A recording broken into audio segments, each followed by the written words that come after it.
Hi guys, welcome to the official demo of Alurooj POS. In this video, we will be exploring the user management menu. So let's click on user management. As you can see, under user management, there are three sub-menus: users, roles, and sale commission agent. In this video, we'll be focusing on roles menu. Let's click on it. Every new business comes with some default roles. First, it's admin, which have full access to all permission in the software. As you can see, there is no button under the action column for admin because this role cannot be added or deleted. The second default role is cashier, which have access to POS section only.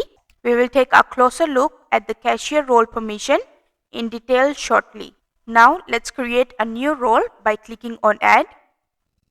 First, you have to enter in the role name.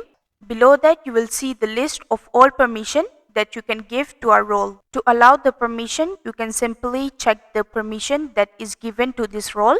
If you scroll down, you will see users, roles, supplier, customer, and many more.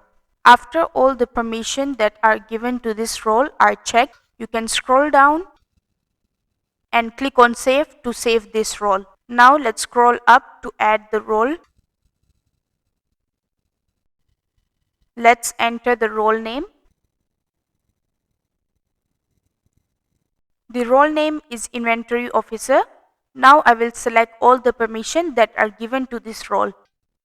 I will select suppliers, products, purchase and stock adjustment, shipment, brand, unit, category, and some of the reports that are related to stock. After selecting all the permission, I will scroll down and click on save. Click on save.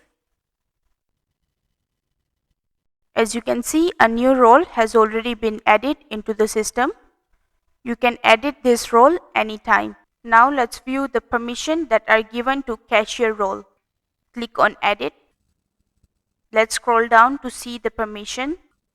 The cashier have access to few sub options under POS, which are view, add, edit, and delete POS sale.